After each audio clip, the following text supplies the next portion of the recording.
Are you tired of going to Liberty events only to meet higher fees and diminishing attendance? Is it troubling that your banners have to be approved by the Libertarian Central Planners? Are you tired of seeing your friends physically removed because they said something edgy? Hey, that's none of my business.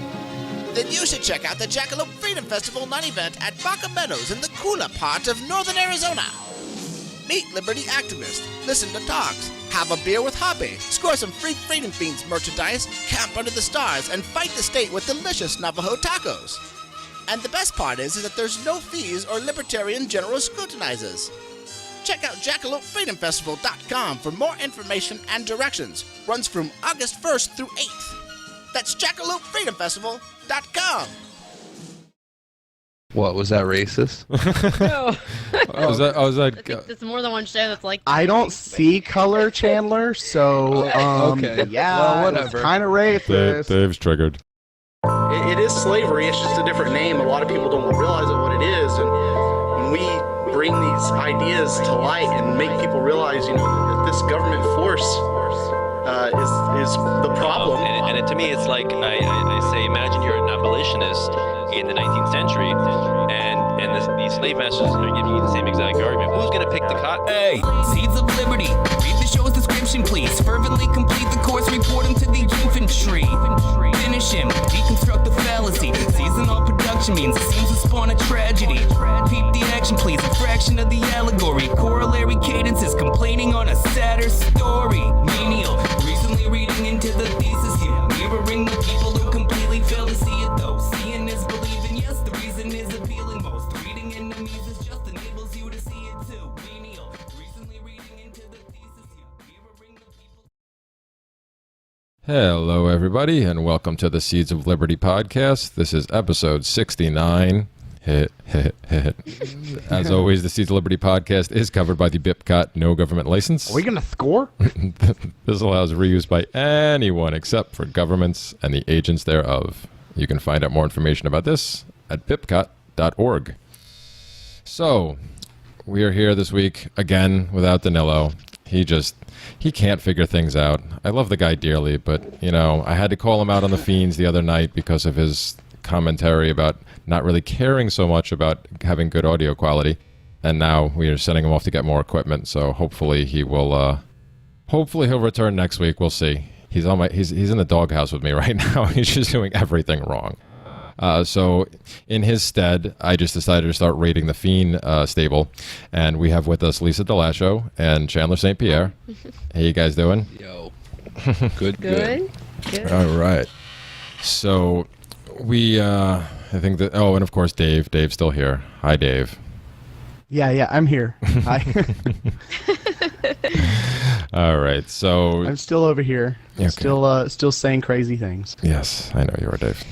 So anyway, since I have these two on this week, we were going to talk a couple of different topics. The other night on the Freedom Feens, Chandler and I were starting to discuss the rise of nationalism, and then we got sidetracked multiple times, which I think is it's obviously a very prevalent topic right now because there seems to be a lot of, not just here in the good old USSA, but around the world, there's these crazy nationalist things going on, and everybody is, I don't know, getting a little too slave-like for my taste. That's just me. And also, I think we might get into possibly better ways to interact with people, especially on social media, and not be such an asshat, I guess, because a lot of people. I think there's also that article. I was trying to read that article you posted earlier, Lisa, about virtue signaling. I never actually got through it. I don't really understand that yet. I mean, it needs some clarification. Whoever actually understands what that means, because there's a term I just started hearing, but I think it has something to do with a lot of this stuff. So I guess maybe we'll get started with, now I want to get started with that. Now I talked about this. Who the heck knows what can somebody explain to me what a definition or some working knowledge of virtue signaling? Well, yeah, what? the lady at the front of the church who's being the best Christian ever? No, screaming and hollering and no? Okay, well, it's essentially that. Just letting everyone know that you're about this. What was the term here's again, why. Jeremy? Virtue signaling. It's Oh yeah, I think I'd agree with Dave on that. Oh, okay. I guess Without really knowing what it means, that sounds like a good explanation.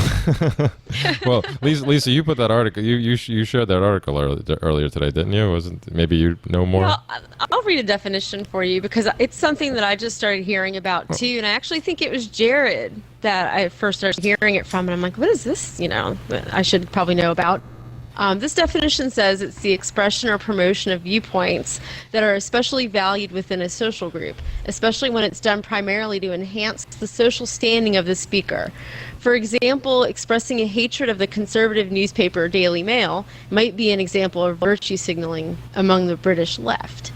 The term is chiefly used by commentators to criticize the expression of tribalistic, socially progressive views on social media, but has also been used to describe analogous behavior in other groups like pro-gun rights grandstanding among the American right, and by signaling theorists to discuss conspicuous piety among the religious faithful.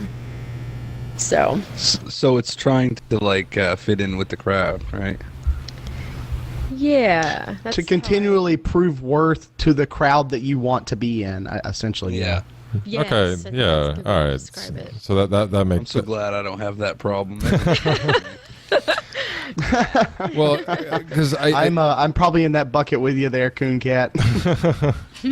Well, I did read a little of that article, and I guess that now makes a little more sense to me because I think I saw something about it's attaching it to not necessarily good ideas, but it's just what the group wants, and I guess it's kind of just like almost ganging up on people and just to make like I guess you said that, Dave, to make the the part of the definition, Lisa, is to make the speaker look better, I guess. So it's just you see that a lot, and I think that actually would be tied to The people that are like, oh, we're so progressive that we adopted a African baby from that's the only reason they adopted it. Oh. That's virtue signaling. I gotcha. Well, yeah, I mean, yeah, and it results in the echo chamber, and I've actually been, the reason I wanted to talk about this is because I see that in the anarchist community online, the echo chamber, everybody's repeating each other's ideas, and then I think that a lot of times the aggressive and sometimes arrogant attitude that some of us have kind of rubs off on each other, and it becomes contagious and infectious, and it spreads, and it's like all of a sudden we're all being bullies to status, and yeah. So I think I've noticed all it's been bothering me. I think all Facebook is an echo chamber. Like most of my friends on Facebook are the people in the ANCAP community, and I'm so tired of memes this and memes that about how bad the state is. I get it. Like, Yeah, I'm burned occasionally I'll find a funny one and post one. Like I posted one today about like the 3 different styles of beer, It had Hillary, Trump, and Gary Johnson. It was funny. that one was I funny. wasn't trying to make Yeah. this big political, taxation is theft and roads, blah. I can't take it anymore. I really can't. Yeah, it's that, and it's all the bad cop stuff. Like, okay, we know, like it's just it's every day now, and And I don't what's know. funny is I've talked to people that I actually talk to outside of online. They don't see half the posts. So I think that the what's it called? The algorithms that run, all the social media. You see what, like, you guys will see all those posts because you post them as well. So when I share stuff like that, you guys will see it. But my friend who is a farmer who is not as into that stuff, he's not going to see those posts. So it's just one giant echo chamber. right. I've had Not people, unless it's shared a ton. right. I've had By friends, a lot of common friends, yeah. I've had lifelong friends, people I've known since I was a kid, send me messages over the last few months and say, I love you, Lisa, but I'm going to unfollow you because your friends are jerks. And they're like, Yeah. I'm sick of seeing all the depressing stuff and your friends are jerks. And I've had people send me messages and ask, does your friend such and such hate me for some reason? And I'm like, no, why? And they say, because he's so mean to me on your posts and the comments and so condescending. And I'm like, I'm sorry. So I'm kind of I don't want to discuss anything controversial anymore because it's alienating people. It's not having the effect that I want it to have, which is to get people to think differently and consider other ideas. It's not working anymore. Well, it's a twofold problem. One, I think you have a valid point that a lot of people in this community, well, let's be blunt about it, they can be real dicks when they're trying to get their point across. And then you have the other side of it where people are just so easily offended by anything. Oh, boo-hoo! You abused my feelings. It's like, gross that, will you? I have no patience for reels any of over that shit reels over anymore. feels all day. Yeah. Well, that's why I like, maybe arguing, and I don't want to say attacking someone's idea, but, talking about the idea, not the person, like calling people stupid and, all the other words that we hear that I don't know if you guys say them on the show, but. Oh, yeah, you can say whatever you want. The C word, cuck, yeah. Like, if you don't agree with me, you're a cuck and you're an idiot and you're a stupid status and, bootlicker and all this. And I'm like, oh, man, come on. Like, that just alienates people. Why are they going to listen to the thing you say if you don't respect them? I think I tweeted about the whole cuck thing, about because all it is the alt-right and the Donald people are that's their word, right? And I always whole thing. it cracks me up. They're calling everyone a cuck who isn't voting for Donald, and I'm like, you're voting for a ruler, yet I'm a cuck. How does that make any sense at all? Right. To me, voting for a man to run another man to run your life would be the ultimate cuck, and I don't know. I agree. Yeah, there you go. So yeah, I think I tweeted. I was like, everyone who doesn't vote for Donald is totally a cuck, and then it was like, says every totally not cucked Donald voter. Well, there's two ways to look at it too. Like, I have a lot of friends on Facebook who are kind of statist, and they'll post it's time for Bernie or Hillary or Trump or whatever. And I just kind of do the drive-by thing, shoot them some core ANCAP libertarian principles, a statement or two. And I always promise myself that's all it's going to be is a drive-by, but I never follow through because I just end up arguing with them. And there's two people recently that I got into, and I made sure not to lose my cool, not to call names, because in the past I've been known to do that. I mean, I've been known to call people, some very bad names. Just here's what I do, right?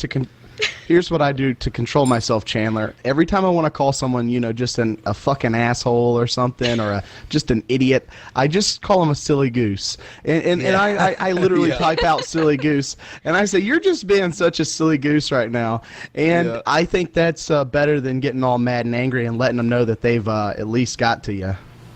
And that's exactly it. So what I've done, the last few big debates, and I think one of them was about voting and one of them was about guns. I get more worked up about the guns than I do the voting for whatever reason.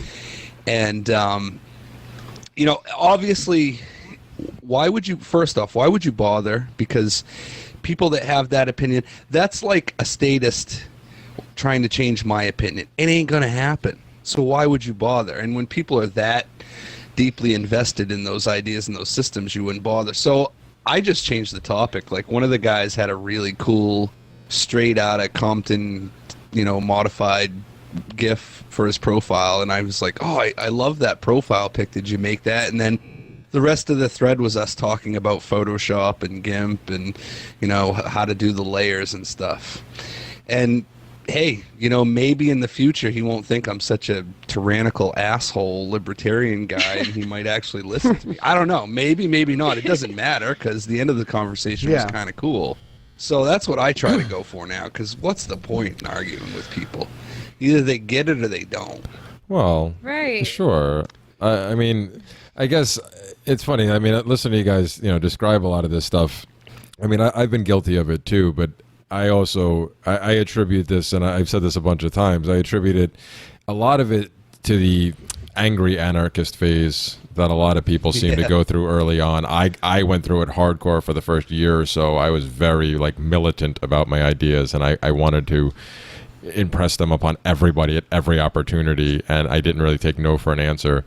So I know what that's like. And the one thing I was thinking as I was listening to you guys talk about this was that I think, unfortunately, I mean, for people like, yourselves, and I guess even me for the most part, I mean, I do try to stay away from it. I usually just troll our Seeds of Liberty page every once in a while, and just if somebody has a extremely ridiculous comment, I'll usually engage them for a while, and it's usually just an exercise for other people to read, not for the person I'm dealing with. I'll usually go full out and avoid, for the most part, insults unless they start insulting me first, or I'll just string them along and just play the logic game, but I'll do it. And there's been ones that have gone on for like days on our page where I've gone back and forth with people for like hours. Yeah, no. I think the longest one was like kudos to you, man, because I don't have the attention span for that. After about 20 minutes, I'm done. Oh, sure. But you're leaving a book, though. You're leaving a book for anyone that might read it. Because I don't know about you guys, but I think we've all caught ourselves down reading in comments between two people that have had an actually really good discussion, and you're like, this changed my opinion. And when you're sitting on the sideline watching two people debate, it allows you to kind of not be, regardless of whose side you're on, you're still not as invested as the person that's in the actual debate, so you can kind of judge it a little more objectively. Oh yeah, for sure. Kudos to you. I'll leave that to you guys because you are much better humans than I am. I just can't do it. I don't blame you. But what I was gonna say though, I mean, like I do that type of stuff still, not as much as I used to. I have got more and more away from it. But I think the one thing, at least in my experiences, because I know the type of people that all of you are describing, because I've run into them, I've been them, so I understand their mindset to a certain degree. But I see this stuff happening, and I think a lot of it may have to do with the fact that there is this constant, albeit somewhat minimal, but a constant influx of new anarchists, because the ideas really have continued to spread. And I mean, it was one thing when I first came to this and I looked to people and talked to people like Larkin Rose and whoever else has been here, been doing this and preaching this gospel for 15, 20 years or whatever. And every one of them said, oh, the surge has been crazy in the last 5 years or so. And like, I couldn't appreciate it until I could see it. And now being on this side of the fence for 4+ years at this point, now I can see it where I'm coming across more and more people that I'm like, wow, there really are a lot more of us, and they seem to keep coming in drips and drabs. But I think that may have a lot to do with the hostility, where there's so many. It's not a populist movement. Yeah, well, yeah, but there's so many. There's like a staggered level of angry anarchists constantly coming in, and when you mix that with virtue signaling. All of these guys and girls and whoever else is going to want to, even in this type of community, is still going to want to, cheer each other on and try to demean and dismiss other people as a group in the same way that the Republicans or Democrats or any of the other groups would do to each other too. So it's funny.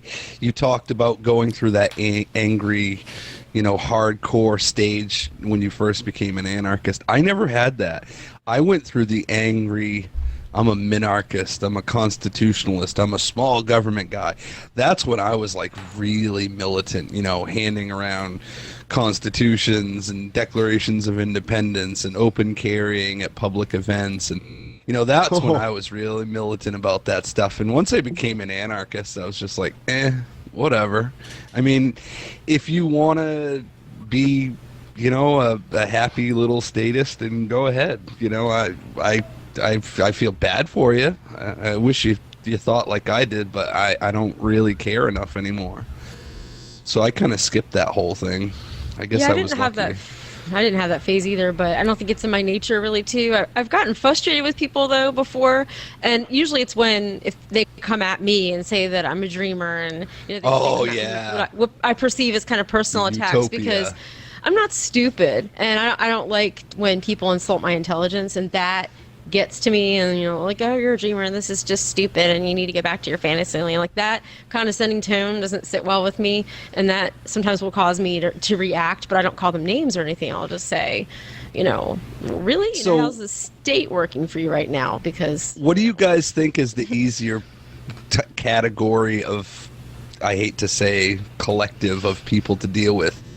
Is it the the conservatives, the Republicans, the Minstaters, or the liberals? Because for me, like the conservative side, I can put them in their place so quick. It's so easy. SJWs.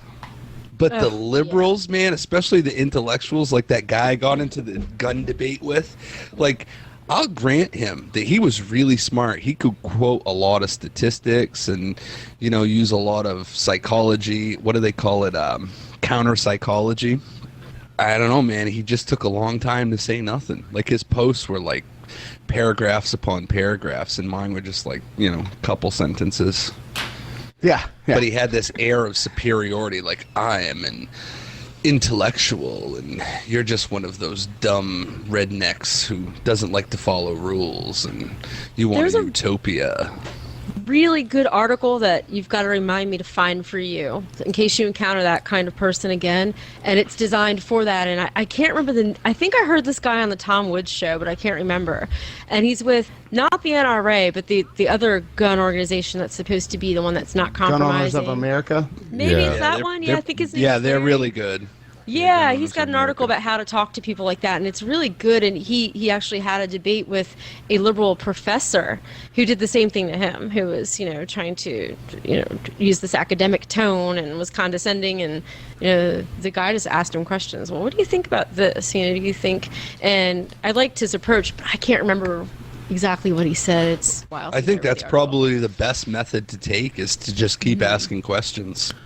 Yeah, I try that with people, and sometimes they bust me and say, stop it with your Socratic questioning. And I'm like, well, I'm just trying to understand where you're coming from, how you think about things, because I'm trying to understand that first, and I don't think there's anything wrong with that. But some people don't like it. I'm just not wired like that. I'm trying to understand. Right, I just don't get it. I never have, but I've never really been a statist. I had this neighbor back in like 2001 who said, oh, are you a Republican or a Democrat or what? And I said, I just want the government to leave people alone and people should mind their own business. And he said, oh, so you're a libertarian? I said, I don't know what that is, but okay. So I went and Googled, and I'm like, all right, well, this kind of makes sense. So in 2004, I voted for Michael Bagnerick, and then after that, I just stopped voting. So did I. Yeah. So I just said, Bob Barr, 2008, I was like, no. And Gary Johnson, 2012, no way. So I've never had the, angry. I didn't identify as a voluntarist or anything until 2012 when I first heard the term, and I'm like, oh, this is what I am. No, I can't be an anarchist. That's like somebody who blows stuff up. But the more I read about it, I'm like, yeah, this taxation is theft, and all this stuff. But so I don't. Yeah. It's really hard for me because I've never been in their place, so it's really hard for me to understand. I'm like, how do you not get what I'm saying? Like, this doesn't, because it's natural to me, Well, yeah, you have all this confirmation bias behind it. Right. Yeah, and that's and it's just beat in through, well, I mean, if all this didn't matter and this is all just the state doesn't exist, then why are there television shows and all this and all that dedicated to, it's like, it's so much confirmation bias backing up their beliefs. Mm-hmm. It's really hard to even start cracking that surface. Oh, yeah. I mean, my parents are Republicans, and they don't like Trump, and they're all disgruntled. Like, what are we going to do because Hillary's awful? And I'm like, don't vote. And they looked at me like I had three heads. And I said, well, I mean, if you're not, why would you vote? Well, we have to vote so Hillary doesn't get in. And I'm like, well, vote for Gary Johnson if you feel like you must vote. Where do they live? You must vote. Maryland. Yeah, and they're from New York. That's going to go... Maryland's going to go Democrat whether they vote or not. So there's one argument. Your vote doesn't matter anyways because of gerrymandered districts. There's another argument. All you have to do is just start laying out arguments to why you shouldn't even vote. There's no point in voting at all. He said, you're crazy and that's never going to work and that's not how it is because, they're set in their ways. Yeah. And I said, okay, I won't say anything else. That's fine. And that's the thing I've run into. Like, my dad is, I don't know, I wouldn't call him political by any stretch. He's just a gay man, so of course he has to be a Democrat because either you're a Democrat or a Republican, right? And Republicans hate gays.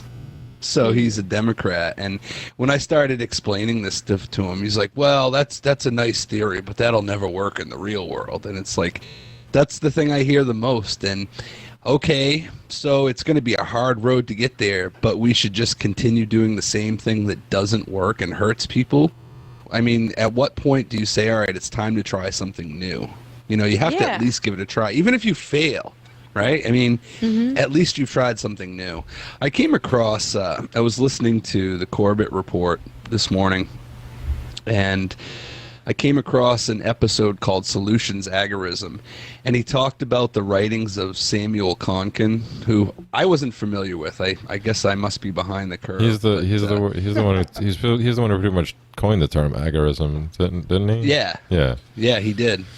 He coined a lot of terms, and he played a lot of his stuff from his his audiobook. It's really cool, and some of it is really long, drawn out. I think it would lose people, but there was a couple of paragraphs from his book that he read that were very succinct and very straightforward to the point and made sense. And I'm like, okay, it's those core ideas you need to hit people with and just leave it at that, right? And boom. And as a side note, I really wish that Morgan Freeman would narrate all those Mises books and because the people they have narrating them are boring as hell. Well, see that. I should start reading. I have all these impressions I can do. I should start reading them. I guess I should just pick up a Mises book and start reading it. You and Jim. Who should I do? Jesse Ventura? Well, should I do you could Jesse do the Ventura? Tourette's guy. I was thinking like Morgan Freeman would be the highbrow approach, and then you could do the Tourette's guy, which would be the really lowbrow approach. But it could be really Morgan funny. Freeman. Yes. Cop it. How you run wall to wall. Anyway. Well, This is Morgan Freeman. See, that's funny. I think Diana used to do those for a while. She should go back and do them again, make them more interesting. Unfortunately, a lot of those books, unless they're read by a really cool author themselves, a lot of audiobooks are very dry to listen to. Unfortunately, because I went through a stage. Neil Gaiman read them. I don't know who that is. Oh, he's a writer. Oh. He's wonderful. I think the guy that does the voice for Nathan Explosion should read it. Can you imagine listening to Mises in this voice? Yeah, that would be. I may actually. action by fucking Ludwig von Mises. Who's the guy that does the ads on the Feens, the Russian guy? Well, From like Death Clock or something? yeah. That's Nathan. Brendan Fraser, the guy that actually does the voices for him. Not That would Brendan be great. Fraser, Let's have him do Brendan it. Small. Mummy. What? This Brendan is Fraser. What Squiggle, happened to him, Squiggle. man? I want more mummy movies. Brendan Oh, Fraser no. just be fighting mummies till the end of time. I thought they were. I thought I saw they were doing another one. They were actually going to try to bring that back. They really do need to do I one. hope They got to The wrap scene it with up, the man. Beatles. Oh, and The first one was saw the all right. first Oh, one. dude, I the stopped movie at was that. so good. What? It was. You haven't seen the second one? The second one's good. Okay, listen. I've always been a huge Brendan Fraser fan, and I really wanted to like those movies. The first one was okay, Dave. After that, it was just Yeah. ridiculous. And then the Scorpion King and everything You're else that just came a out of that. Brendan Fraser hater. I'm not. No, I'm a huge fan of his. What is it? Monkey Bone. Monkey Bone. That stupid movie, Monkey Bone, is one of my favorite movies. Speaking of I like horrible Encino movies, yeah, that was good. Speaking of horrible movies that I just watched, I just booted up The Last Heist with Henry Rollins, and it was one of the worst movies I ever seen. Like the he's such a writing and comic. the writing and the acting in it was just very predictable and dry and horrible. But I will say, the part that Henry Rollins played, he played it to perfection. He played a serial killer who doesn't talk much and is very to the point and blunt. And that's pretty much Henry Rollins anyway. So, yeah. I got to see him speak live at one of his, I don't know, Oh, just yeah. one of his He's live great shows he was live. doing, his tour. Yeah. Yeah, he was a little too commie for my taste, man. And this was when I That was must like a have been the hardline last one he Republican. did where he did the 50 states thing. Yeah, when he came to It was Alabama, like I was 4 just sitting there years just ago. like, yeah. see, he was maybe. He was a lot funnier back in the day. Back in the day. when he See, was, I like bottom Henry Rollins. You know what I'm talking about? Like Black Flag. Like I like Yeah. that Henry Rollins. I don't like this bullshit. I don't know. I want to be a political commie, and but I'm make a lot of money off of Yeah. movies. Yeah, it's I hate just- every commie that says that shit. The first time I saw him, and keep in mind this is like when I was in my conservative Republican phase, and it was during the I think it was like the 2004 elections or whatever when Kerry and Bush were running, and he was just making fun of Bush so hard. But you know what? It was really funny. Like, he was doing it in a very non-political, tasteful, funny way.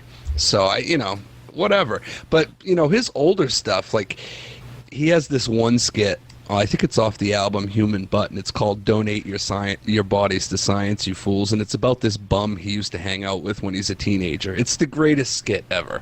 I mean, that's what I like with the comedians that just tell stories of crazy stuff they've done. Don't get all political on me.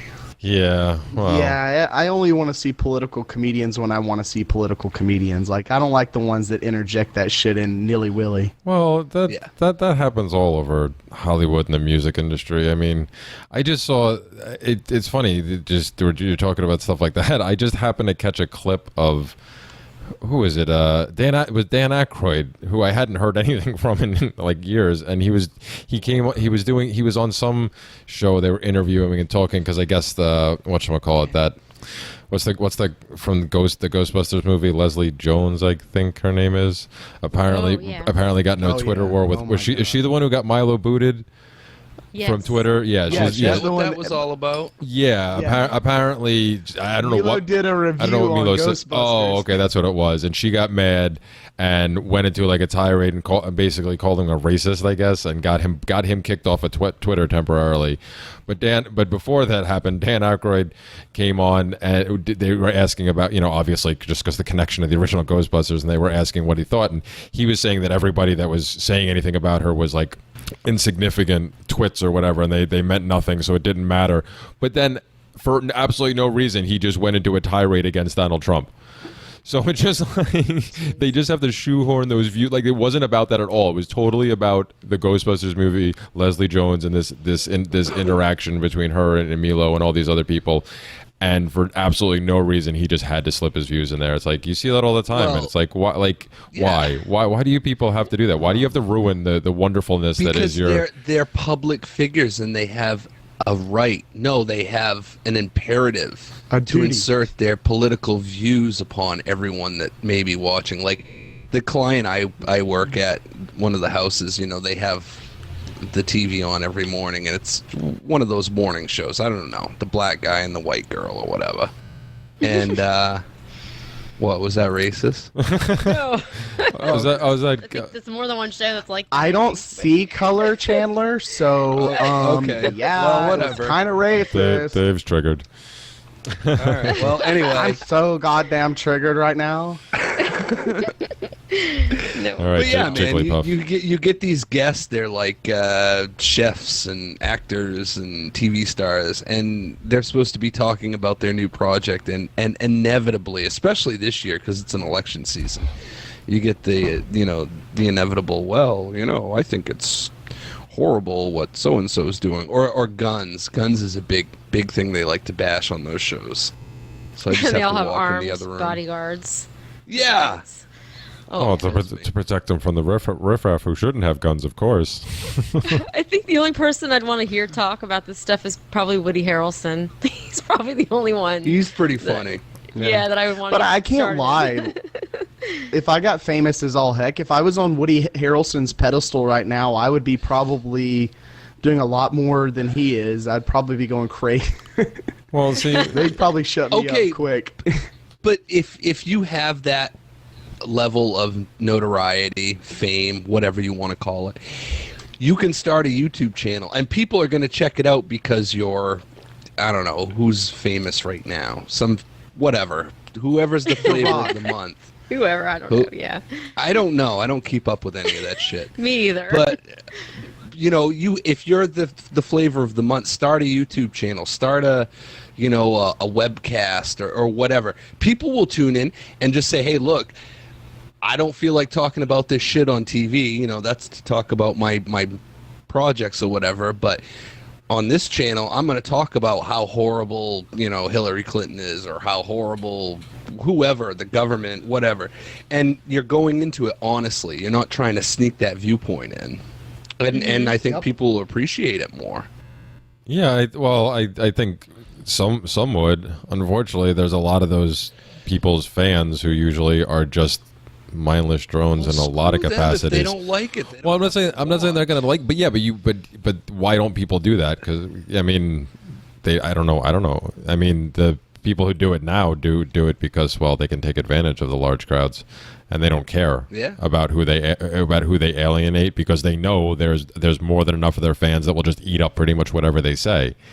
You know, there's how sad is that? Well, exactly. I mean, there's people that I've known in my lifetime, and people I come across still to this day that like actually wait for certain celebrities or whatever that they love to make their endorsement, to solidify their own beliefs, which I guess actually could also be tied to like virtue signaling. That's also basically virtue signaling. That they're looking for it, they're looking for that acceptance so they can.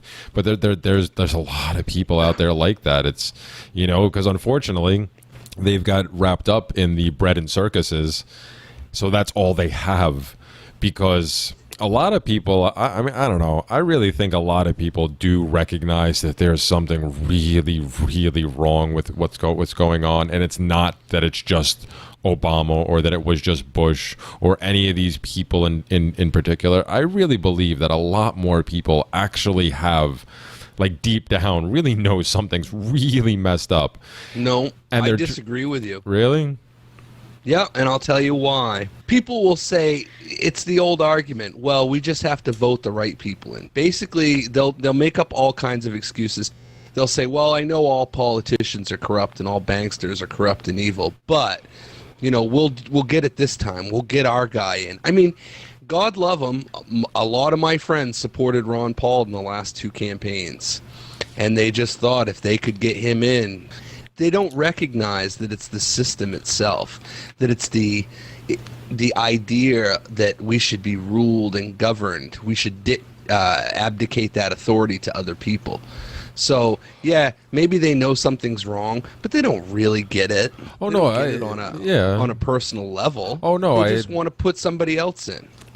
Sure. Oh no, I would agree with that. I would just I think we're actually in agreement, because I was just saying that they have it. It's deep down, and for me, when I look at that, to me it just they don't see it because it's subconscious. they don't recognize, like exactly like you said, they don't recognize it on a personal level. There's just this abstract idea floating in their subconscious that there's something wrong, because I mean. I really think cognitive dissonance keeps that protected. Well, sure. And and then they look for their confirmation, but they seek out their confirmation biases to keep that going. You've got the people that are, and I don't want to sound crude, but are just fucking stupid, that will go out and wait for the celebrity endorsement and vote and do whatever because somebody told them to. And you have tons of those people. We don't see those people because they're not as active on a lot of the venues we are, social media and that sort of thing. So I don't think we notice them as much, but they're out there. Just go to Walmart on a Friday night. Tell me you don't see them. But then you even have intelligent people who are, and good people that are, I have friends that are very kind people, are very intelligent people. But they don't want to believe that Hillary Clinton could have lied and exposed national secrets and maybe had people killed.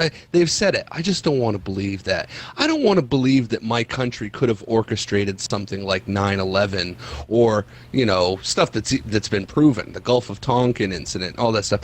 I don't want to believe it. So they go on and do the same old thing. I hate to sound pessimistic, but I think if humanity has another 100 years on this rock, we're lucky. Because I just don't see it, I think you're going to see some drastic changes, and I don't know what's going to happen, but I think you'll see small pockets of people that are a little more enlightened, that are willing to maybe take more responsibility for themselves, that may survive and maybe possibly thrive. But as a whole society, I think we're fucked. I do too. That's why lately I don't care anymore. And you know what? It's weird because I'm not worried about it anymore. I'm at peace. I'm just like, whatever happens, happens. I don't care. I don't mean to sound like a nihilist or anything. I think, no. I think the longer you become an anarchist, Yeah. I think the longer you become an anarchist, the more you become involved in learning about freedom, the more you realize that no one is in control, that chaos is the only thing that's happening, and you come to peace with that. So I think that's what Well, happened. there's to no me, central like, a plan. week and a half Isn't ago. that the whole tenet of anarchism? Sure. It's not Well, even no, about that- chaos. It's even just the that- people that are planning right now, that their plans never go out as functioned. It's always a rigged job, and Oh, it's yeah. chaos. So Yep. But I think the one difference you come is to terms that with those it. people. I think those people that you're talking about, though, like the powers that shouldn't be, or whatever you want to call them, I think they plan for that chaos because it affects the average person. The average person is bombarded, especially in the information age. I don't care who you are. You're bombarded with so much information, so much distraction, so much everything. How can you focus? I mean, let's be honest. The average attention span is what, 10 seconds? I mean, I'm guilty of it. I just, like I said earlier, I can't argue on social media for more than 20 minutes and I'm fried. And, I think that's good Yeah. for some people. Yeah. I mean, the average attention span is so short. So when you throw out constant chaos, how are people supposed to gain a perspective, a direction? When Well, they they're believe constantly- that certain things are in control, so they can put that in the back of their mind and just go about their business. Yeah, I mean, that's suppose. truly what that is. I mean, they bury that deep so they don't have to worry about it. Is the dollar going to collapse tomorrow? That's not really a thought that runs through, I would say, 90% of people's heads, but it runs through my head every day. See, that's funny because I'm well aware of the situation with economics and how perilously close we are to the collapse of calamitous proportions. And I don't even think about it every day anymore. I can't. I Yeah. just sometimes when I'm at the grocery store, I'll buy a few extra things, even if I don't need them right off, because if it happens tomorrow, at least I'll be prepared for a week or so, that sort of thing. But I went through a stage where that's all I lived and breathed, was preparing and worrying about what the state is doing, global affairs and all that stuff. And holy shit, man, that burns you out so quick. Oh yeah. I just don't care anymore. I'm planning to leave the U.S. in a couple of years anyway, and thankfully I can work from anywhere as long as there's internet, so that's good. But I'd live a simple life somewhere if I could just escape, to an island. Or But where do you whatever. I don't go? know. Where do you, I mean, I the don't know, state Costa has its Rica. clutches. Yeah, that's Sure, the one I don't hear know. all the time. Yeah, I know. I'm not sure. I mean, there's problems there too. So who knows? Well, My daughter, like I said, she's in Romania. She's like, we should move here. It's wonderful. And I'm It's like, wonderful. I'm sure there's problems there too, but don't tempt me because right now, Do they finally give up on communism altogether over there? I don't know. Well, see, and that's the thing. Like, I'm such a stubborn bastard, and maybe a little bit lazy too. I don't want to go anywhere. If shit falls to pieces, oh well. I got a few friends. I know how to hunt. I mean, I'm lazy now, but if the shit hits the fan and I need to get some stuff done, I'll do it. I won't hesitate. Yep. I'm not leaving. I'm not going anywhere because you can't get away from it. And why would you? If things fall apart, you pick up the pieces and do the best you can. Maybe that's a good teaching moment for a lot of people, right? And when things go to hell, you're going to need some people around to set a good example, I guess. Yeah. Maybe. I don't know. I think about the movie Zombieland, and I'm like, if it's like that, just like take me out and y'all can Yeah. eat me or whatever, because Yeah. I'm not gonna want to live if everybody else around me is dead and is zombified and like everything. Oh, yeah, I wouldn't. destroyed. Like, I don't want to try to rebuild society. Like, what's that other movie? I don't know. I There's guess a it all bunch of depends movies on like where that. you're at, right? I guess. Yeah, I mean, if the zombie Well, we don't have apocalypse to worry breaks out about while your you're name. in the no, if it breaks out while you're like climbing Everest, you could just stay up there and live with the frickin' Sherpas. You'd be alright. Yeah, see, that's. It's Well, probably we why I don't wanna get out of here. we don't have to worry about the zombie apocalypse as much in Maine because 8 months of the year it's cold as hell, and 6 months of the year it's frozen. So, You know, those zombies will be frozen for 6 months, and during that 6 months, you just go out and stab them all in the head. Double tap. No, I'm in the But that's not criminals the area right now. oh, yeah. So I want to get the heck out of here because Yeah, you got to get out of there. I'm not in a good place Yeah. to be. No. Well, any urban area, I think, in all seriousness, when the collapse comes, no matter how much they try to soften the blow and steer it to a certain direction, when that moment comes, you don't want to be in an urban area. Oh, absolutely not. There's too many factors that you cannot plan for. No, you want to be in a rural area with a farm already going. That's exactly where you want. Well, yeah, that's ideal, but I mean, I live in like a little small beach town in the country, and this is mostly farmland around here. But it's close. I mean, I'm only a half an hour from DC, so it's close enough that if something happens, I'm doomed. I'm 45 minutes from New York City. And, you're doomed but too. but no, not even. But on top of that, because I was gonna say, I maybe just as bad, if not worse, is being in a suburban area that close to a major city and being on a fucking island like I am. I'm in one of the worst possible You're gonna be positions. the first target. Well, exactly. Well, we were talking about the other night about them fanning out from the major cities and going and looking for food and elsewhere. I mean, I'm one of the few people that will be able to protect my house at least. I'm pretty sure most of my neighbors don't even have any guns, so I'll be alright for a while, and they can all fight amongst themselves. Everyone thinks that, but then what's going to happen is local militias are going to pop up and they're going to control everything. Yeah, they're going to control everything. Yeah. 100%. Oh no, I know that. I was just saying, that's why I said for a little while, just till I can get myself off the island. Well, we started talking the other night, and Michael made a comment in passing about there will be chaos and bloodshed, and it'll be a tough transition for a little while. And he kind of said it in passing jokingly. And I actually think that's very true. I think when the shift in consciousness comes, when the collapse comes, it's not going to be 6 months and then people are going to decide to work together and create this wonderful voluntary society. No. We're going to have years and years of horrible, horrible living conditions, because that's the only way people will learn. And a lot of people are going to die. A lot of people just aren't going to get it. They're going to be horrible human beings. A lot of people will be victims. And it's not going to be a smooth Bitcoin's going to transition. prevent a lot of that. Okay, so what Bitcoin's gonna prevent happens? a lot of that.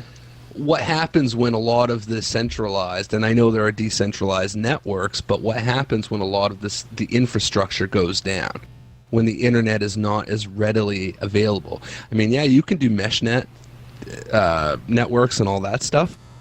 What good is that going to do you though? If you I'm in Maine. I think the statisticians have looked at it, all the Bitcoin programmers and all the theorists and everything, and they've all deemed that there's no logical way that you could brute force shut down Bitcoin right now with the technology that we have. Right, but what I'm talking about, and what I've always said, is what happens when there's a collapse of the systems that we all of us, take for granted every day. Yeah. When there's a collapse of those systems, just think about something as simple as it's trash day. I miss trash day. Oh well, it's no biggie. I only had 2 bags of trash. I can put it out next week. What happens when there's no more trash day? Oh, you drive it to the dump. Somebody's got to either privatize and start doing it, or somebody's got to take their ass to the landfill. Right. How long before people learn how to do that, though? I think it really depends on the community. Do you see what I'm saying? So many people are so dependent on that. Well, the city comes and picks up my trash. They're not going to know. Compare, they don't know what the aftermath of Katrina to other hurricanes. So I lived in Virginia on the water when Hurricane Isabel hit. And we went for 2 weeks without power, and we all... I didn't even know my neighbors. I hadn't lived there very long. Got to know all my neighbors. We all worked together to cut down trees. One guy drove all the way to Pennsylvania and bought generators for everybody and brought them back. But we were all cooperative, and thankfully we didn't have any looters or anything like that in our neighborhood, because it was a pretty nice neighborhood. But somewhere where the people aren't so nice, maybe, Yeah, portrayal and I happen. think you're. Like, it's going to be I chaos. think you guys are right that there will be those pockets. You know, people will band together and learn. I mean, I've seen it when we had the ice storm in '98. I mean, that was a big deal. You know, going 3-4 weeks in the dead of winter with no power. Whoa. That can be life or death. Oh, yeah, absolutely. No joke. Yeah. And there was a few people that died, and you know, some shit happened, but for the most part people worked together. So yes, there will be those pockets, but that was one event. That was an ice storm, or that was a hurricane. What happens when there's a systemic collapse of the infrastructure we take for granted? That's what I'm talking we're screwed. about. Well, yeah. You know, I think the sooner it happens, the worse things will be, because so many people are not prepared in any capacity. And when you have the pockets of communities that are able to work together and not implode, and then you have all these other areas where people are just pretty much turning into animals, there's going to be the clamor for something to replace what has collapsed. yes. And that's when they'll welcome the FEMA. That's when they'll welcome the UN, the world government. Yes. I've said this for a long time. Yeah. Like, people, I know my dad and I had this conversation one day, and he's like, oh, that can never happen here. I'm like, Dad, think about it. The UN, NATO, basically extensions of the U.S. military empire, goes into what it deems a failed state militarily, takes over, right? What happens when the United States or large swaths of it become a failed state? You don't think that the other power brokers in the world aren't going to jump on that opportunity and say, hey, we need to send the UN in, you know, to take care of these people for their own good? I've had discussions with people in our own circles that are just like, it doesn't matter. It won't affect me. You know, I've got my computer. I've got my Bitcoin. I've got my guns. I've got some food. It's like, okay, what are you going to do when they knock on your door? Or why would they? And I'm like, are you really that naive?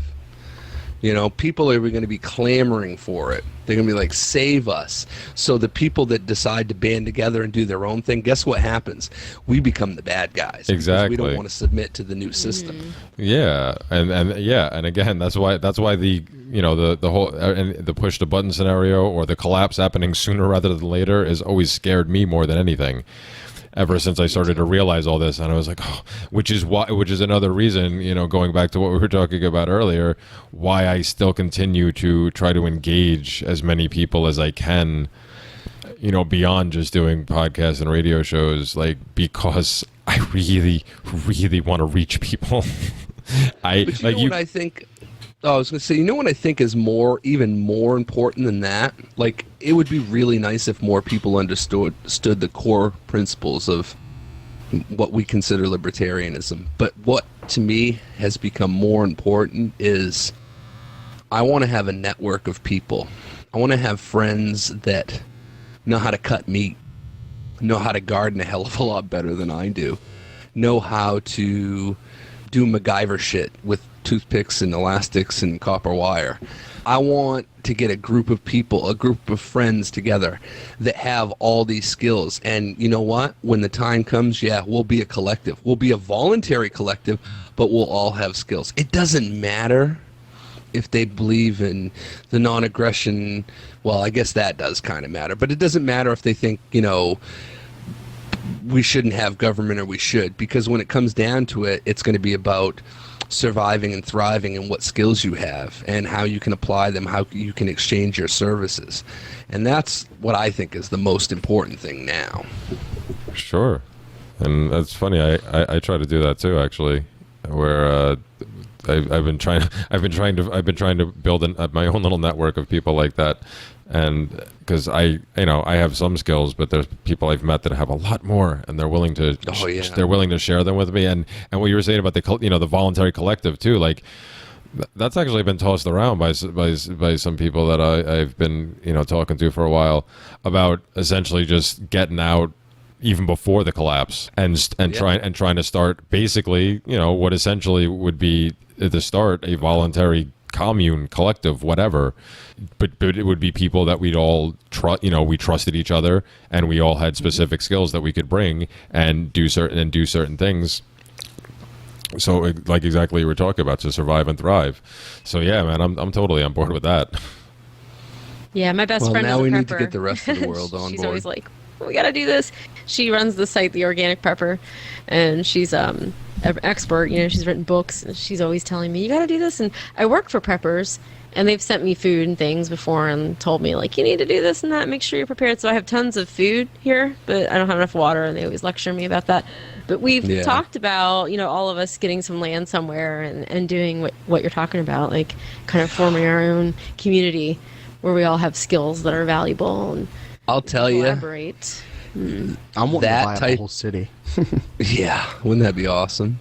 That sort of thing is going to be more valuable than guns, bullets, gold, because yeah, it's nice to be able to defend yourself, and it's a good thing, but I can defend myself pretty well with the various amounts of swords and batleths and knives and other instruments I have around my home.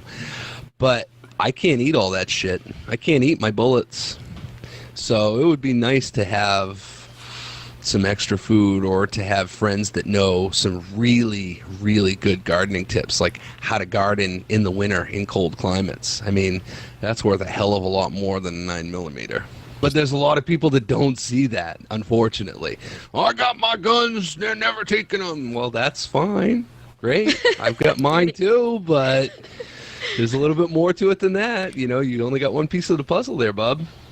This might be the people you want to watch out for, because they come for your stuff. Because they'll get hungry. They got plenty of guns. They have, 50,000 rounds of ammunition, but they got like 3 cans of beans in the basement. Yeah, well, those are the type of people that will be trying to start. They won't be clamoring for a government to pop up. They'll be the ones trying to start the government.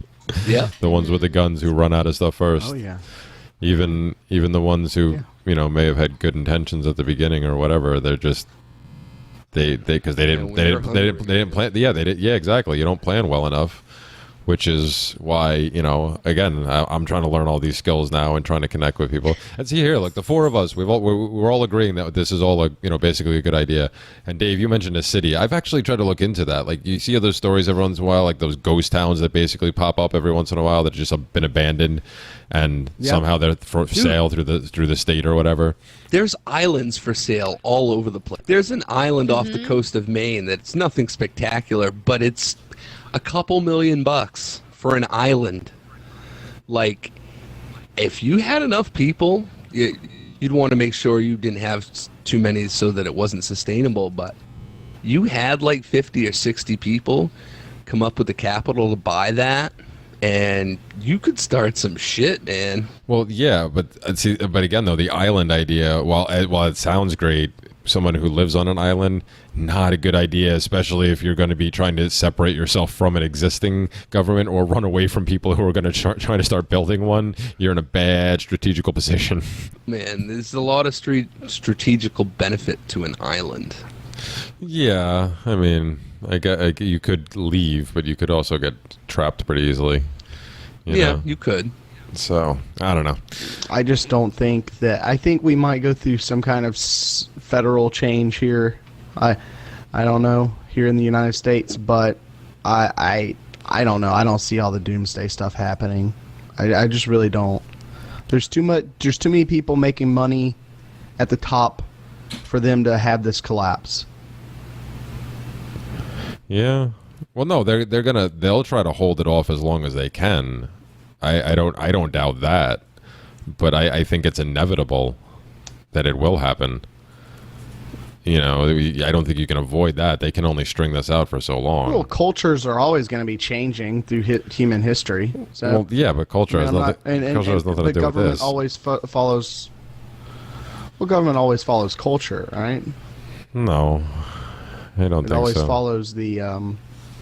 It's the lagging indicator in society. In a lot of things, yeah. I don't think culture necessarily. I don't know. I think. Well, yeah. But again, maybe government is a byproduct of culture or something. No. Because, I mean, if we had our culture, right, there would be no government. But if our culture was all statist, we'd want a government. Yeah.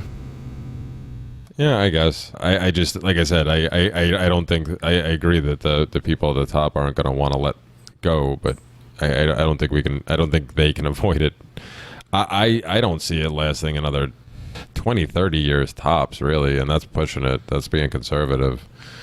Yeah, but what are they going to do when it starts to fall apart? That's what worries me. Well, yeah, because that's when they become more dangerous, just like any other animal when it's wounded and senses the end's near. It fights with all its life. You know, one of the things that people don't talk about when you're talking about prepping or whatever, and it's something I look out for a lot.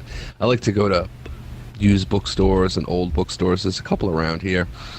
I look for old books, not even old, old ones are better, but books on herbal remedies, books on gardening, stuff like that. Mm-hmm. It's nice to have all of that shit at the touch of a button on your iPad or your Kindle or your phone. But again, if you can't charge those devices, it's also nice to have a nice hard copy of tell you, which plants to pick to cure which ailments and that sort of thing. Oh yeah, those are. You can find them. I mean, I've got a couple. I went to an old bookstore it was probably about a year ago, and I found this. It's like a 300-page book of. It was all kinds of stuff. It was gardening. It was herbal remedies, and all kinds of cool stuff. And I bought it for like $10. Yeah, that's a good investment. That's a really $10 actually. Is a really great investment. I try to pick up stuff like that too. Like I finally got used to using a Kindle a few years ago, but I still try to important books like that. I do still try to get copies and then try to preserve. Like I usually don't have any need to read them right away, so I try to put them in plastic bags and stuff to preserve them. Yeah. Yeah, they're gonna last. So exactly. I got a book on an anatomy book. I don't know shit about human anatomy, but I can see where that book would come in real handy. I mean, I was browsing through it and I was like, wow. You need me on your little plantation or your whatever you want to call it. your commune. Plantation is cadavers and all that stuff. There we go. In a cadaver. Yep. All right, good. Cool. You're hired. Yeah. Plantations have a pretty bad connotation, though. I don't like. But if we buy an island, wrong word, but if we buy an island, let's buy one in the Caribbean because I don't want to deal with winters anymore. Well, yeah. Can we, please? But then you have to deal with pirates. I could deal with pirates. I'm okay with that. He's armed. We can handle them. You didn't think about pirates or drones, did you? Nope. I didn't think about drones on an island, but I did think about pirates. I did. Actually, you know what's a really good thing to look into, and I have friends that are into this. I haven't got into it, but low-level EMP technologies, to disable drones, surveillance cameras, what have you. I know there's a lot of people that are into that. I have a friend I think knows how to do that stuff, and he's a good friend. We talk about. We talk about buying an island someday. He'll actually send me links once in a while. Look, maybe we can afford this in a few years. Yeah. And he's an expert on all things technology. All right. He needs to be on the team too. If you had a tiny little EMP gun, I think it would come in real handy when they start having the Robotech, RoboCop cops come out. They pound on your door, just open the door and say hello, and just little EMP blast, and they. That's a good idea. Where can I get one of these things? Future stuff, huh? That'll happen hobbyist, sometime. Man. Well, it's closer than you think, man. I've seen some pretty disturbing stuff. Like what we see in the mainstream media, like with the drones and the robot little thingy that went in and killed the cop shooter there. That's the tip of the iceberg. That's what they're rolling out to the public right now, so that they're way, way farther advanced than what we see. Oh, sure. Oh, yeah. They always have more going on behind the scenes in every capacity, so of course they're... I mean, the stuff we see on the consumer market is typically 20 years behind what the military-industrial complex has, so... That's kind of a scary thought. Yeah, right. But Eh. actually, I don't know, man. I'd have to agree. That is kind of like, because what they're capable of doing now, sending a drone after you and launch, trying to shove a Hellfire missile up your nose, or something. And robot cops shooting people or blowing people up. Chemtrail vaccinations bug me more than anything, but Me too. Yeah, that's why I've always said, like, that whole revolution thing is so dumb. Like, I saw something on Facebook today, and it was a meme, and it said it showed, like, this 3%er type military guy, Constitution hat or whatever, and it was a picture of a van door open with a, guy like that with a gun and a big dog, and it said, if this guy pulled up to you and said, hop in, we're doing revolution stuff, would you get in? I'm just thinking, hell no. No way, Jose. You're going to take your little AR-15 up against a tank or a drone? No. You want to get blown up? That's how you get blown up. Man, I'm telling you, I started reading the new book that Ben, and I don't know who else collaborated with him on that, Ben Stone, but Yeah. it's good, right? it's pretty cool. It's a pretty cool book.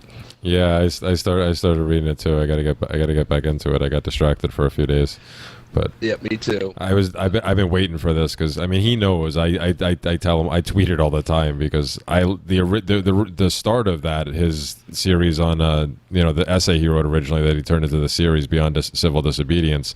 This is just an extent. The book is just an extension of that, and that series I listen to like every 4 to 6 months. Oh yeah, Just over and over and over again. I had a really interesting conversation. This was probably about 5 or 6 years ago. I was just starting to kind of get into my anarchist phase, and I used to listen to this minarchist internet station that had a lot of podcasts or whatever. And there's this crazy Jew lady named Joyce that was on one of these shows, and she was like kind of like one of those magic words sort of people, sort of, but not really. I mean, she knew a lot of the legal stuff, and she would tell you how to try to get out of stuff. But I called her up one night, and I think I caught her after dinner. She had a few cocktails. I ended up having like a 4-hour conversation with her where she got progressively more intoxicated. And she's like, yeah, I preach about that law stuff a lot, and it's good to know, but she goes, I'm telling you straight, man, you got to get prepared. You got to start thinking like a guerrilla warfare person. She goes, because all that law shit, that's not going to save you. She says, you need to learn how to use, like, blowguns and, dipping the needles in dog shit so the occupying forces come, you hit them with a blow dart and they don't even know it. And, 3 days later, they got sepsis. And she's going into all this wild shit, I'm That's like, brilliant. Wow, whoa. I'm like, and she goes, look, I'm just telling you, she was like, in her late 60s, she's like, I'm old, I'm gonna die soon. And she actually did. She died like 3 months later, but she's like, I'm gonna die soon, and I really don't care. She goes, my kids are estranged and I've got no one. She said, but you've got a little girl to think of, and you've got a future to think of, and you need to start thinking. And she's just going on and on about, like, you need to learn how to be subversive and not be overt. She goes, don't go with those dumbasses who think they're going to start a revolution and take the country back and all that. She goes, they're the first ones that get rounded up and killed. And I was like, wow. But, she made a good point. You start marching out there with that bravado, carrying your guns, and, yeah, I'm going to take it back. Man, you're just painting a giant bullseye on yourself. Why would you do that? Yeah, well, you're sure. absolutely right. Yep. Yeah, well, people. That's funny though, because that's actually pretty much what I've been saying that for a while too. And that's pretty much part of what Ben's whole message is. Because you don't want to go for the revolution. You don't take it to them, but you damn well should be prepared to know how to defend yourself when what you hit on before about what happens when it starts to slip away and they recognize that it's going to be gone soon and they become more dangerous. It's at that point you don't want to take it to them, but you need to be prepared to defend yourself when they start coming for you, because they'll come for anybody who's not going to just acquiesce to whatever they say at that point. So You smart. Exactly, and guerrilla warfare is always the way to go. I mean, that was another thing. I think was it Prof. CJ and Bill Bupert did a CJ. Did a series on regular warfare. Yeah, series, exactly. That was for anybody who hasn't listened to that. Go check out Prof. CJ's podcast. And I'm it was still really bummed that he didn't. Bill, but before he did that with Prof. CJ, he actually did a 4-hour lecture at PorkFest one year, and I sat through the whole thing, and it was all about irregular warfare, and it was pretty much everything they went over in that series. But I was really hoping somebody recorded it, but it never got put online, which is a damn shame. Because that is a shame. I would watch that. I would watch the whole thing. I can listen to him all the time. Yeah, he's Yeah, I love Bill Bupert. And it was quite a funny scene, you know. That morning he's all dressed, and you know how he's very classy. He dresses in, you know, dress pants and a shirt, and has his gun open carried, and he looks very professional. And he's giving this 4-hour lecture, and then, you know, later that night at the big gay dance party, he was pole dancing. It was a riot. And he was doing shit on the pole that, like, you know, he's an older guy. He's in his 50s. I mean, he's very fit for his age, and he looks great. But he was doing shit that I couldn't do on that pole. I was just like, wow. Yeah, man, this cat's got the right idea. Doing vertical spins and shit. I'm like, damn. Wow. Well, I don't think I could do. Quite entertaining. I don't think I could do that either. But he's a very versatile man. But what was the convict conditioning? That's what he called it. He's like, oh yeah, I practice convict conditioning, and he started to explain that a little bit, doing exercises that you could only do in a prison. Yep. He said, yeah, it works. So, all right, man, I'll get on that regimen. Well, yeah, it's just another step in preparing, though. Yeah, it really is. That's all it And is. that's the other thing a lot of people don't think about. You know, we've all got our guns and food and books and everything, but I know I can say personally, I am definitely not in the shape it would take to survive a lot of what's coming, you know? Yeah, I have a little work to do. I've gotten kind of lazy. Yep. But you know, the people you're talking about before, you know, those crazy ones that want to take on the government. It's amazing how many of them that either want to take it on or say that they have their guns so they'll be okay. It's amazing how many of them are really out of shape. Yeah. Like, what do they think they're going to do? Those pictures from the Bundy Ranch and that sanctuary in Oregon. Yeah, there was old fat white guys. Yeah, a lot of. I mean, there's a mix of, you know, some younger, more fit people. I mean, like my they'll get there eventually. Well, yeah. Heck, my dad was at Bundy. I mean, he's going to be 69 now, so however long ago Bundy was, but he's actually in pretty darn good shape for his age. But on the whole, most of them really not in the greatest shape, but they have their guns, so it'll be okay. Something tells me that they're also not planning on using any type of irregular warfare either. No. They'll just go straight forward. That whole Revolutionary War mentality. We'll meet them on the field of battle with honor. Yeah, but if everyone armed up, there wouldn't be much they could do, really. Well, if everybody did. So many people. There's a lot of guns in this country, and there's a lot of people that know how to use them well. But again, I go back to drones.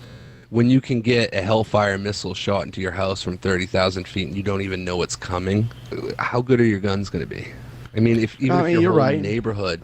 That's why I say, you know, these people that are out there with the bravado and they're going to take America back, they're fucking stupid because they're going to take shit back. You know, they're going to get drone bombed or they're going to get picked up while they're going to get groceries and they only have their little pea shooter on them, if that. Yeah, right. So, oh, well. We'll figure it out somehow. There you go. So, I don't know, man. I'm kind of in a pessimistic mood today. I don't know what it is. We couldn't tell, man. I see that, Chandler. That's all right, man. We all have those days. You need to go look at the meme on my wall that I shared earlier. I'm going to tell you what it says. Hang on a second. I'm going to read it to you if I can find it. Where is it?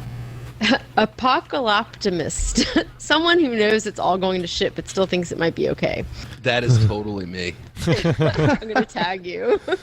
That's me as well. There you go. Okay, I'm tagging all of you. All right, excellent. All right, on that note, I think we should get wrapping up. Before we get going, Lisa, have anything you want to finish up with? Or Anything you want to No, plug thanks or for anything you want to having me say? I'm all depressed and I have bad dreams now about the apocalypse. But Oh, no. okay, it's always fun to talk to you guys. As long as it's not zombies. No, I know, right? I think I could handle anything but that. I just don't. Oh, yeah, I don't like zombie. I don't watch any of those zombie shows. I just don't. I don't. Anyway, I watched The started on Walking that. Dead up until last year, and I couldn't do it anymore. I'm I like, it's can't so get into depressing, it. and it's so boring. Like It is boring and depressing. Yes. And Yeah, morbid. it's like, show me something Ooh, and new. it's so intense. It's so you're just like ooh, Yeah. and it always it's ends too on a much. cliffhanger, and you're just like, gosh, no. Yeah. Yeah. I did start watching Daredevil though, and that's pretty badass. And you turned it all. Oh, okay. Well, yeah, I haven't watched any shows, and now that, at least for the time that Kick-Ass Torrance is down, I don't have anywhere else to go. And I already... I told you how to get around that.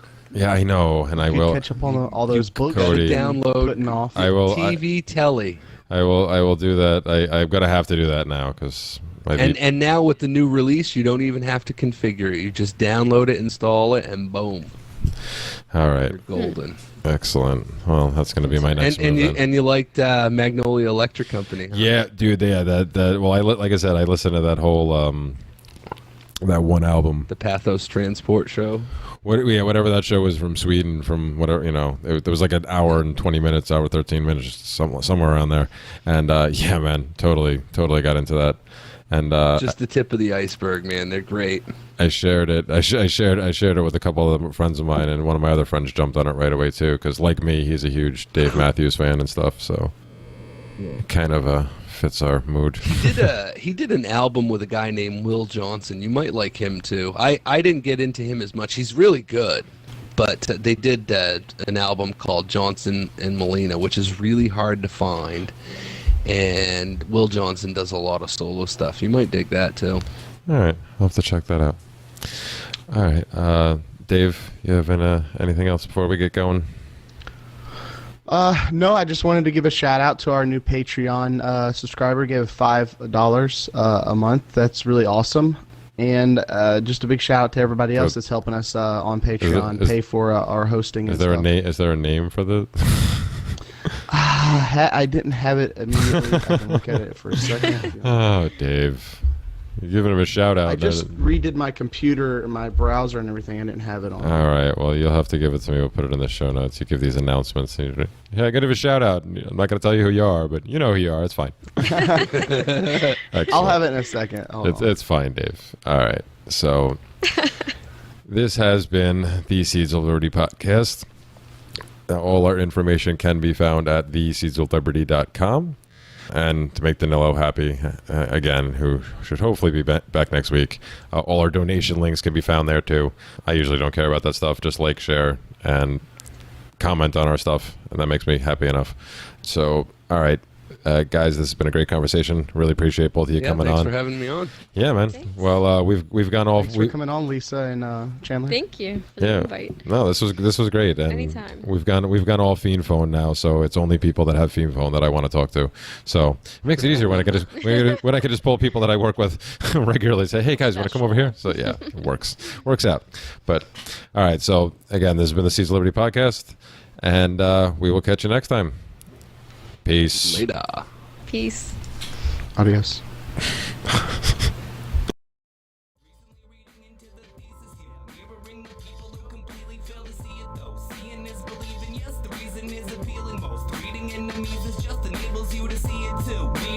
Recently reading into the thesis, yeah. Mirroring the people who completely fail to see it though. Seeing is believing, yes, the reason is appealing most. Reading enemies is just enables you to see it too.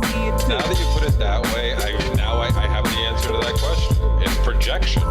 That's what it is. It's not a cop-out to call us utopians. They're actually projecting their own self-hatred onto us.